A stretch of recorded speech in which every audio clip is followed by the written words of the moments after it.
Good morning, welcome back to the new video of Petska.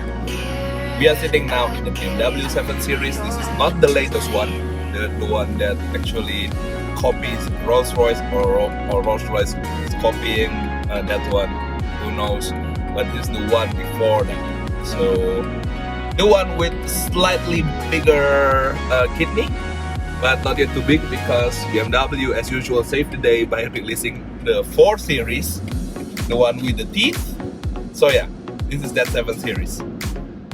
We gotta talk about this car because I have been driving this car for a while. I mean, as you might know or have not known, I am renting a car from time to time if I do slightly longer journey. About this car, this car is literally fully spec'd by Starcar, is the rental company in which my friend is working. That's why I have this car for a day.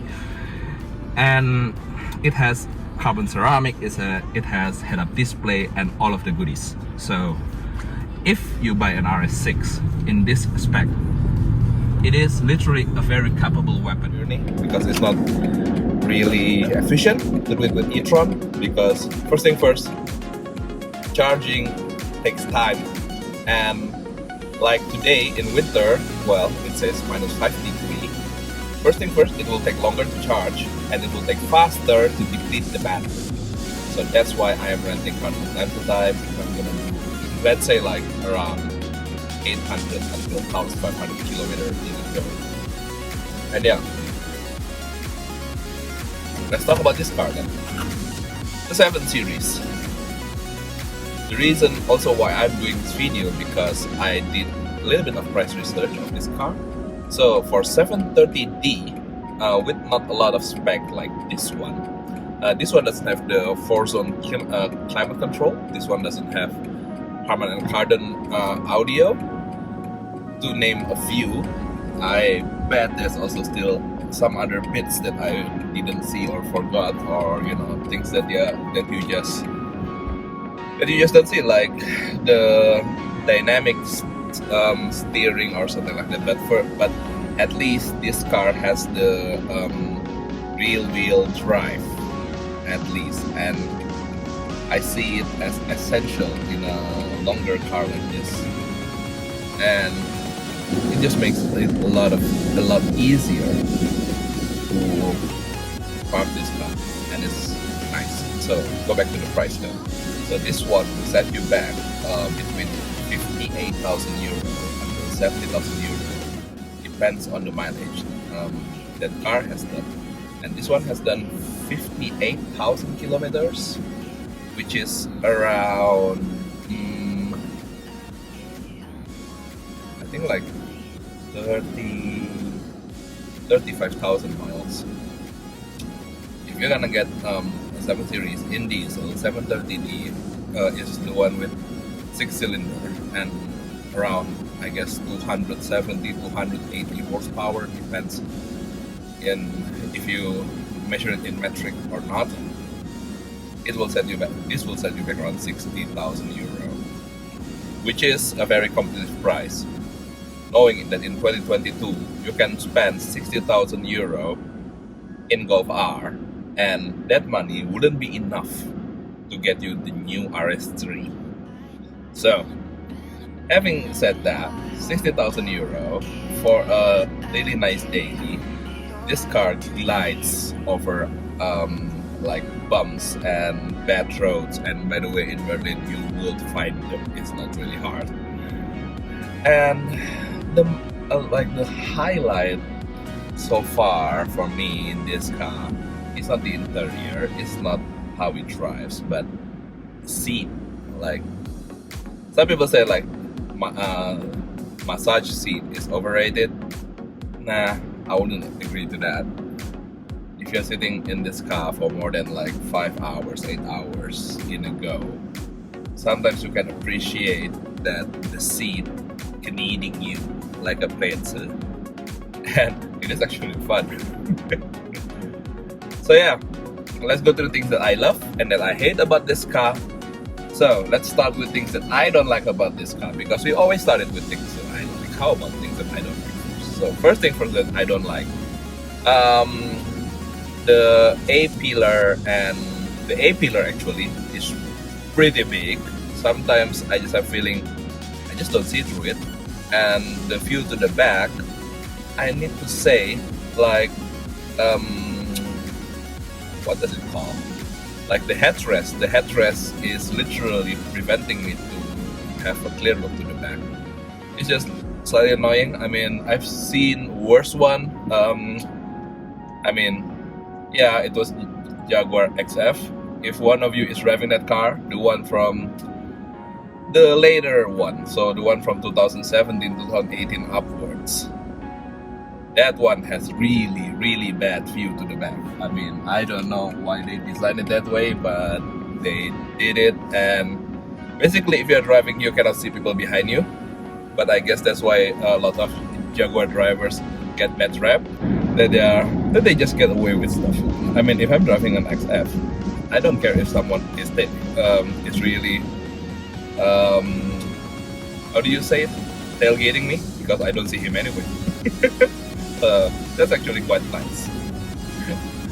So now let's go over the things that I like about this car. The first thing that I like about this car, it's just good.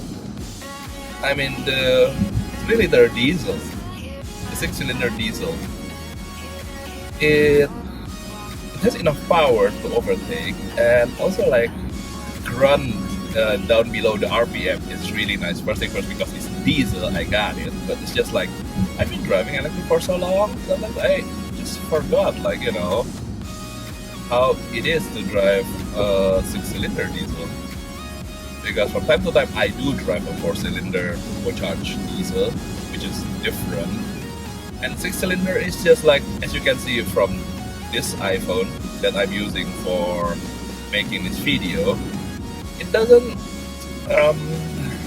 how can I say it? The engine is just smoother. Like, it's just better. So it doesn't rattle about like the 4-cylinders, and it also sounds a little bit smoother. And I think the pairing of 6-cylinder diesel with a cruiser like 7 Series is actually really nice, because with a tank you can cover, I guess it always says 900 kilometers, like when I just fill it in. But like, I think if you're gonna drive a little bit faster, or you're gonna be in traffic for a bit, I say 850 kilometers in one tank is doable in this car. And yeah, it's just like kind of like surprising to me that it is enough, that the 730D is actually enough. I mean, I have driven 750D as well for, I guess, like a weekend or a week, was it? And yeah, it gets you to 250 faster. By the way, I am in Germany, so it is important how fast you can go from 150 back to 250, because in the unrestricted autobahn, sometimes people just pull to the left and they don't see who is coming with 200 km per hour on the left lane. By the way, you are only allowed to overtake on the left lane here. And then you break down to 130, and then you want to take up the speed again. That's why with 750D, it has a little bit more power up top, but that's it actually. I mean, a little bit faster, but at the end of the day, the 750D is also 6 cylinders. If I'm not mistaken, it has either more turbo, or the turbo is tuned slightly different. Yeah, so second thing that I don't like about BMW 7 Series,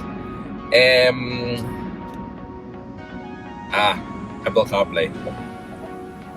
So bad. Like, I don't know why, but it's just like the electronics of 7 Series. I just have a feeling if you have one, and if you have it more than 5 years or 3 years, we are talking about if you have the car longer than the warranty, I just have the feeling that the electronics will just fail on you.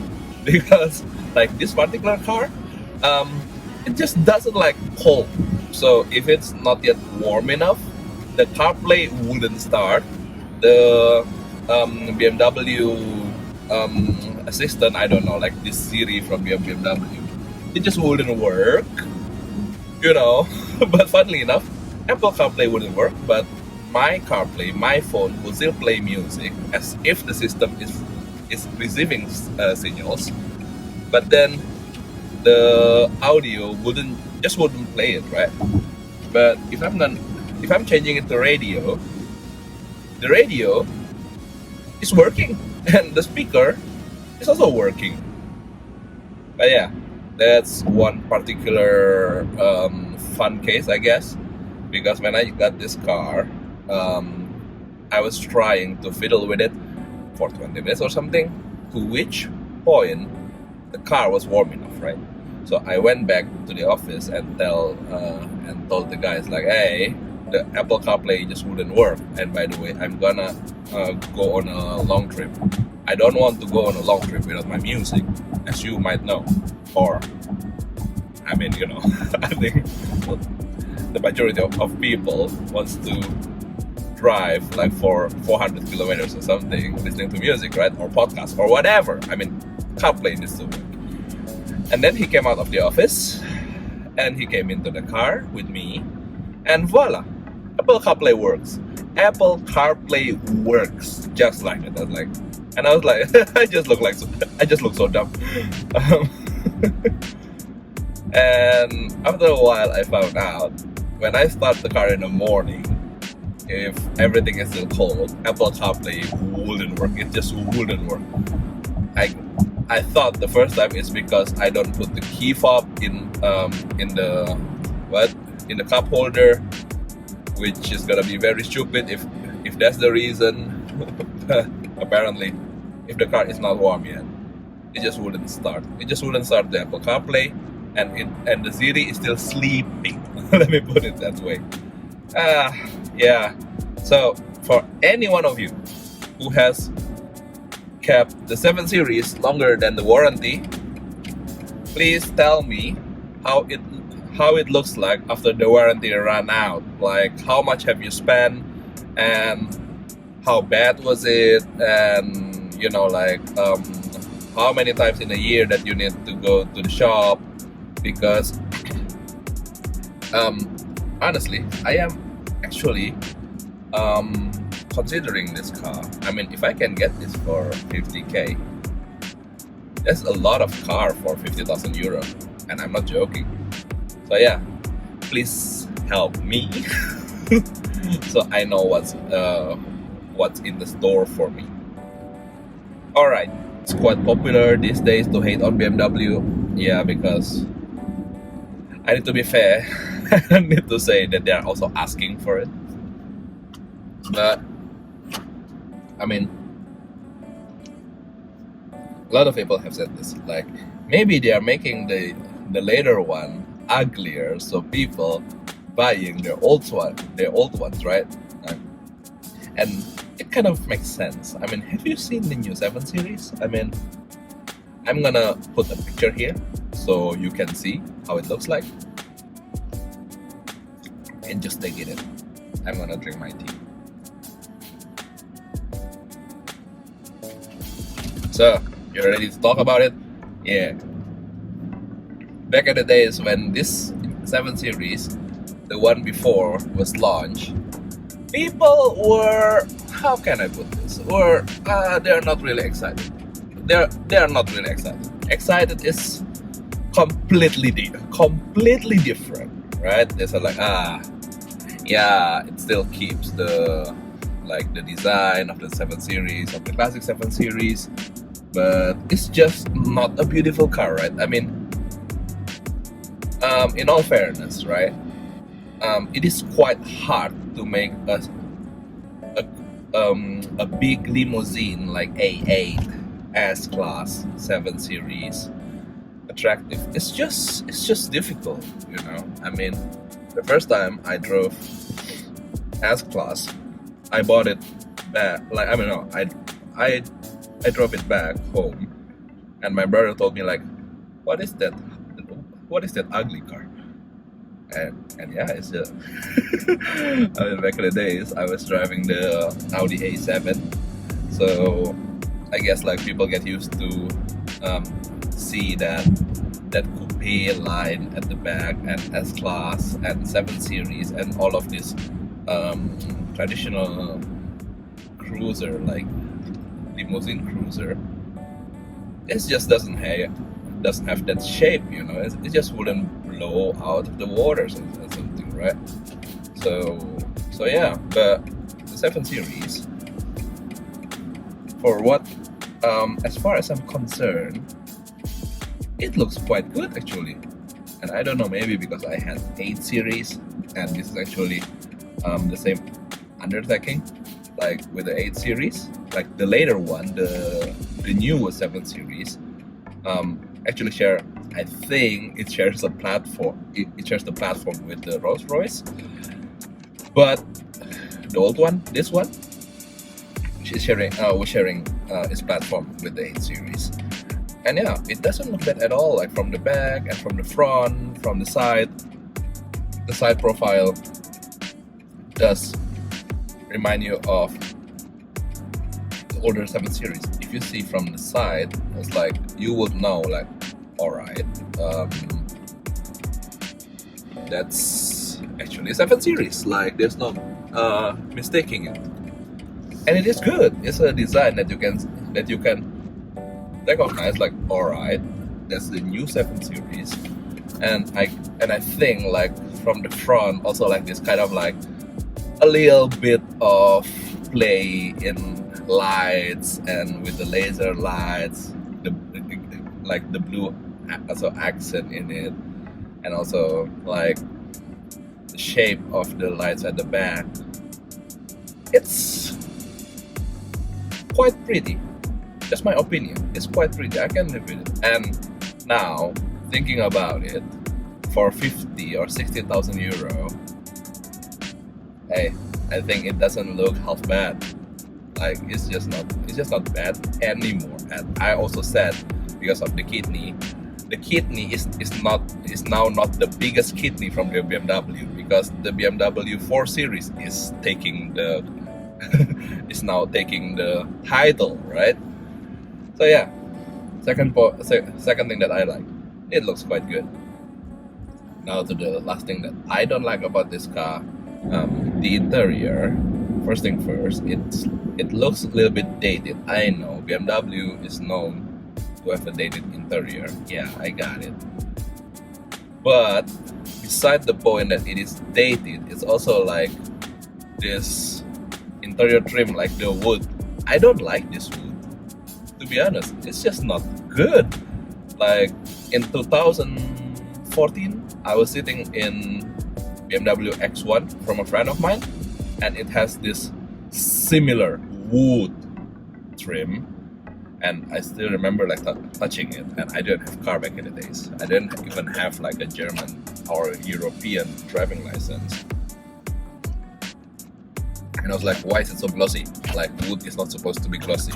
Like, if there's one of you an expert of wood and, you know, putting like finish on wood, just tell me that. But I don't know, it just doesn't look good. and yeah, but having said it all, and I'm gonna transition to the third thing about like I'm actually losing count right now. I'm doing this on the fly. There's no script. But things also that I like about the interior is it's just functional. It's very German and it's efficient, you know. But it just works. Like, you know, it doesn't rattle. It doesn't, I don't know, like come off or anything, right? And yeah, and that's good enough. I mean, that's good enough. That's functional. It's like also like things that you need from a car on a day. It's actually when we come back down to the very point, what do you need from a car to do in a day? It needs to start. It just needs to fucking start every day. That's the definition of a reliable car, I guess. And yeah, and the interior of BMW is a little bit like that. It's just well built. It might not have the, I don't know, it doesn't maybe it doesn't look like the spaceship like of a la the latest S class. By the way, I was sitting in the latest S class yesterday. Amazing. Just amazing. It's just a little bit too expensive, so I guess the price starts 120 grand or something like that. So the one that I was sitting in, it was really fully loaded, everything in it. They wanted 200,000 for it. I guess if you buy, I guess you will get a discount. Maybe you can get like at least 10% on it. I guess I didn't ask, but normally Mercedes here in Germany, they always give you discounts even without you asking. that's good, right? So 180, I guess.